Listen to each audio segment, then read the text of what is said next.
belonged to my stepsister, and the money I was about to spend was never meant for me. None of it was mine, not the dress, not the identity, not the confidence required to walk into a room full of people who had been born knowing how to be in rooms like this. I told myself it was one night, in and out. No one would look closely enough to see through the mask. I was wrong. He looked, and he saw everything.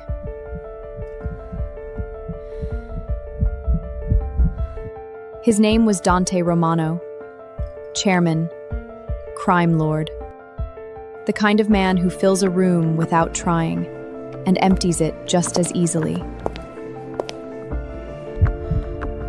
He caught my invitation when I dropped it at the entrance. Large hand, unharried grip, eyes that moved across the pleroma of my mask and found my face beneath it. Before I understood what was happening, he already knew who I was.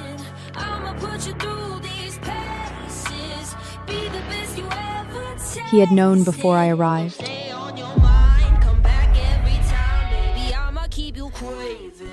What followed was not what I planned. It was a contract I signed under duress, a name I had to learn to answer to, a war I hadn't asked to be part of. And somewhere inside all of it, somewhere between the gunfire and the gasoline, and a man who poured both over himself to keep me alive, it became something I hadn't planned for either. This is how a woman with nothing becomes someone's everything. This is how a man who controlled everything learned to put the gun down first. I thought signing it would end the war, but it only changed the battlefield. He's not just a monster. He's my monster. This is our story. My name is Aria Sinclair. I clean for a living, just enough to keep a roof over my head. I was wiping down the sink in the hotel powder room when the door flew open. Victoria stormed in and lunged for my collar before I could even turn around. Take this off. You're going to the bachelor auction tonight, in my place. I tried to push her off. Buttons popped from my shirt and clattered across the tile. What? I'm not playing your twisted games. She yanked me inches from her face, her grip iron tight on the ruined fabric. You are. Do this and I'll cover your rent, or you're out on the street. My phone lit up in my pocket. I didn't need to look. I already knew what the notification said. Final notice, the number that had been waking me at 3 a.m. for the past 2 weeks. She shoved a gown against my chest. Silk, expensive, not mine. You're bidding on Dante Romano. He owns the biggest restaurant empire in North America. I need his investment, but I'm too busy to go myself. Use my name, use my card. Don't blow your cover. I looked down at the dress in my arms and felt the weight of having absolutely no other options. Fine. You promise you'll pay my rent? I promise. Hurry up and change. She left. I stepped into the stall and pulled the gown on in the dark, already composing the version of this night I'd tell myself afterwards. It was just one evening, just one bid, just one name that wasn't mine. I'd be home before midnight. No one would ever know. What I didn't know then, what I couldn't have known, was that Victoria had done me one final cruelty before I'd even left the room. Dante is actually a Mafia prince from the most dangerous family in the city. I'm not stupid enough to mess with a monster like him. Try not to get yourself killed tonight, stepsister. She never said it to my face, just thought it. I stepped out in the gown, mask in hand, and walked into the hotel ballroom with $50 in my own bank account and $1 million on her card. The ballroom blazed with chandelier light and old money. I found the seat labeled Victoria Sinclair and lowered myself into it, trying not to look like someone who had never sat anywhere this expensive. There was a plate of prime ribeye on the side table, untouched. like everything else within reach of these women. I picked up the fork without thinking. The steak was perfect. Nobody around me moved. A spotlight hit center stage. The host raised a microphone. Ladies, welcome to the Bachelor auction. Let the bidding begin. Our premier bachelor tonight, the prince of the Italian restaurant syndicate, Dante Romano. He walked out like the room had been arranged around him. Jacket over one shoulder, silk shirt open at the collar, completely comfortable under 200 pairs of eyes. I stopped chewing. I recognized him instantly. The man from the entrance. The bidding started fast. 50,000, 100, 300, paddles rising across the room. With the easy confidence of women who spent this kind of money weekly, I gripped mine, without raising it, running the numbers in my head. Victoria's card had a limit. 1 million. A failsafe, she'd said. No one would actually bid that high. For a date. The room was slowing. 2 paddles left, then 1. A woman in the front row, cold-eyed, perfectly still. I raised mine. $1 million. Silence crashed over the ballroom. Every head turned. My cheeks went crimson. Sold to Miss Victoria Sinclair. I exhaled. On stage, Dante Romano was looking straight at me, not at the crowd, not at the host, at me. With the dark, amused expression of someone who had just gotten exactly what he came for. Rent covered, I told myself. That's all this was.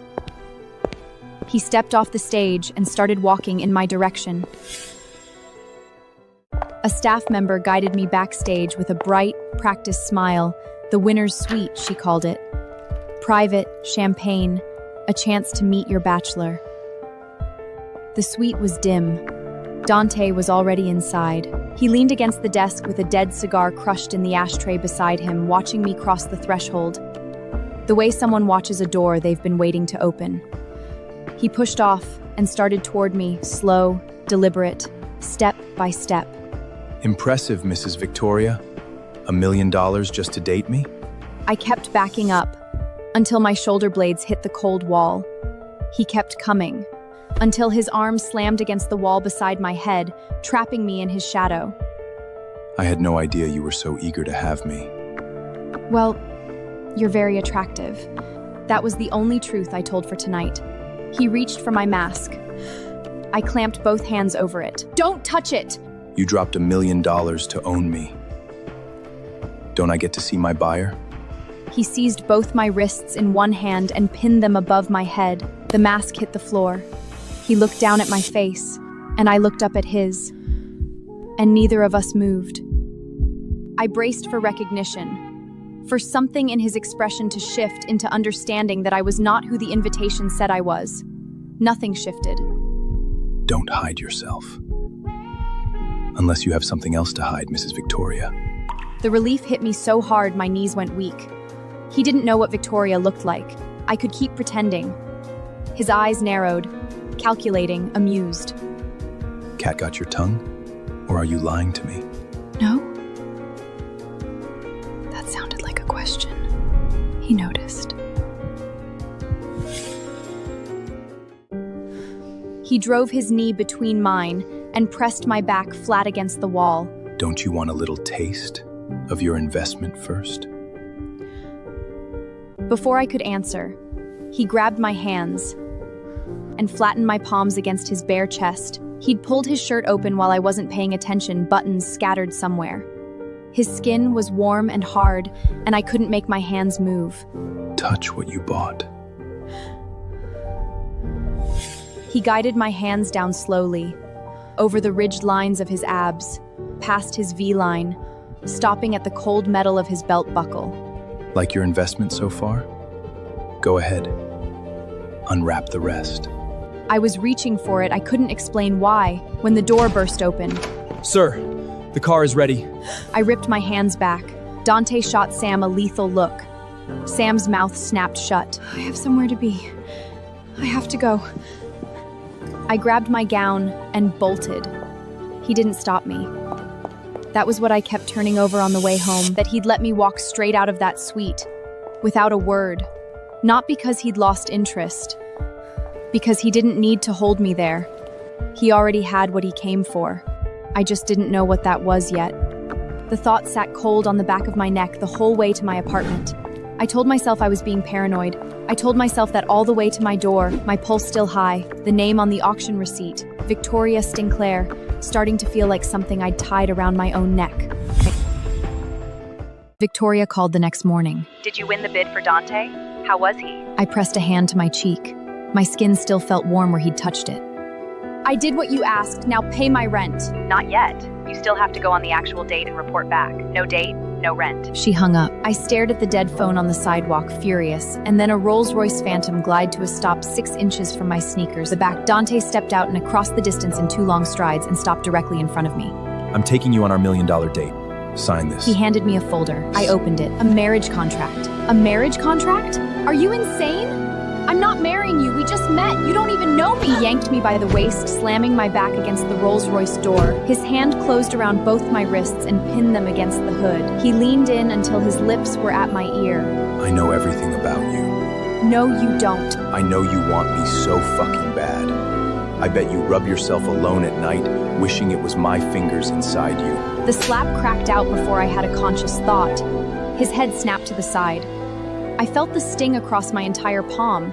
I stared at him. He turned back slowly, touched his cheek with the back of one finger, and looked at me with something that was almost appreciation. I will never marry a man who humiliates me like this.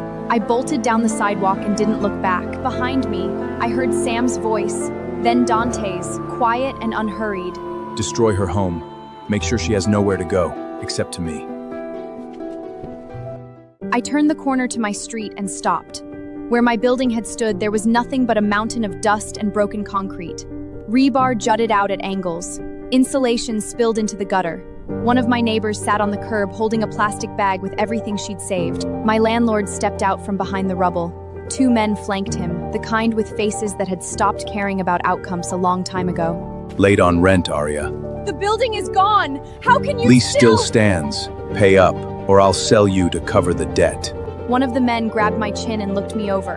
Pretty little thing. She'll fetch a high price. I twisted away and ran. They caught me in 3 steps, arms clamped around mine, a hand over my mouth. I kicked and screamed into his palm. A Rolls-Royce Phantom hit the corner of the street hard enough to send the landlord scrambling backward. The door flew open. Dante stepped out in a long, dark coat, drew a handgun from inside it, and leveled it at the 3 men without breaking stride. No one touches my wife. The goons dropped to their knees. The landlord followed. Mr. Dante Romano, the Mafia prince, we didn't know she was yours. I looked at Dante across the rubble, in my work uniform covered in concrete dust, and understood with horrible clarity that this was where he had been leading me all along. Every door he had quietly closed. This exact street corner, this exact moment, nowhere left to go. He had engineered every inch of it. Dante stepped forward and stomped down on one of the goons' legs. The man screamed. The other went rigid.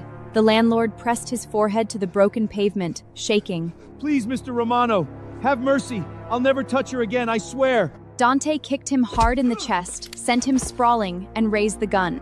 You touched my wife. You're already dead. Then he turned and held the gun out to me. I don't... He yanked me flush against his chest. His free hand slid up and covered my eyes. The world went black. His lips were at my hair. Ever touched a gun? No. He pressed the metal into my hands and closed my fingers around it. Warm hand over my cold ones. His body solid behind mine. Hold it tight. Feel how hard it is. And squeeze. His finger pressed down over mine. The trigger pulled. The shot cracked through the street and tore through my whole body. He uncovered my eyes. The 3 men were still there, kneeling, clutching their heads, gasping, unharmed. The landlord let out a broken, relieved laugh. Blanks. I stood in the street with the gun in both hands, shaking so hard I could feel it in my jaw, and Dante leaned close to my ear. How did you feel when you pulled the trigger? I was scared. You can't be scared. You are a Mafia wife. Watch and learn. He took the gun back, spun the calendar, and fired 3 times. The men dropped and didn't get up. I clamped both hands over my mouth, Dante holstered the weapon and turned to me like the bodies behind him were furniture. He tipped my chin up with 2 fingers and looked at my face. These are the consequences of messing with the Mafia. He was watching my expression with the same dark amusement he'd worn at the auction. I understood then, in the worst possible way, that he found me entertaining. If he ever found out I had lied to him, if he ever found out I was not Victoria, that I was just Aria, just a cleaner, this was what he would do. Sam appeared at his shoulder and held out a marriage contract. The corner was splattered with something dark. Dante took it and offered it to me without blinking. Since you're homeless now, sign the contract and marry me. My protection is your only option. What if I don't want to? Dozens of armed men closed in from every direction, materialized from the edges of the street, from alleyways, from behind the rubble, every weapon leveled at the space around me. I don't think you have a choice. I looked at the contract in my trembling hands, the ink blurred. I looked up at his face, the absolute absence of doubt in it, and picked up the pen. My name appeared on the line in small, shaking letters. He watched it happen. Something in his expression shifted. Not softened, but settled. The patience of a man whose plan had finally reached its last step. All around us, the armed men lowered their weapons in unison. The bridal dressing room was all mirrors and ivory light. 2 maids stood behind me, pulling the corset laces tight. The gown was stunning, the kind of dress that existed to be photographed and not to actually be worn by anyone. Not so tight, I can barely breathe. They looked at each other and tug again. Then, the door opened. The maids left without a word. In the mirror, Dante appeared behind me. Too tight? He took the laces from where the maids had dropped them, slipped his fingers underneath, and pulled back. The corset came apart in one clean motion. The bodice slacked and dropped, and I grabbed for it with both hands, spinning halfway around. He was already there, arms circling my waist from behind, his chest plush against my bare back, lips at my ear. I'll be your husband. Call me Dante. He began relining it, slowly, each downward loop deliberate, his knuckles tracing my spine as he worked. My skin responded before I could stop it. He felt it. So responsive. Your body already knows who it belongs to. He reached the base of my spine and yanked the final lace tight. The force jerked me back against him. I gasped his name before I could think not to. His hand found my jaw and tilted my face toward our reflection. I can feel how much you want this. Dante, the wedding is about to start. He smirked, tied a perfect bow, and stepped back. Fine, little lamb. I can wait. See you at the altar. I stood alone in front of the mirror for a long moment, pressing one hand to my chest, trying to understand why I'd reacted to his touch the way I had. I didn't find an answer before the music started. Dante led me down the aisle. The church was full. Hundreds of faces I didn't know watched us walk toward the priest, who stood with the patient expression of a man who had performed this ceremony in front of dangerous people before and knew better than to show nerves. Dante stopped beside me at the altar. He turned. I turned. Our eyes met, and neither of us looked away. Do you, Victoria, take this man to be your lawfully wedded husband? Dante watched me, the trace of a smile at the corner of his mouth. Knowing, private, pointed directly at me and no one else. I opened my mouth. I was never Victoria, and I was about to vow and marry a dangerous mafia prince. I didn't have any other choices. I do. The doors blew open. Blair stormed in from the back of the church, flanked by 2 massive bodyguards pointing straight at me. Stop the wedding! She's not who you think she is! The music cut off. The guests froze in place. Every secret I had hidden since the hotel powder room, since Victoria shoved the gown into my arms, since I raised that poil, since his thumb brushed my cheekbone and his eyes looked as if they had known all along, rose in my chest at once. Dante didn't move. He stood beside me in perfect stillness, facing forward as always, and I couldn't read his face at all.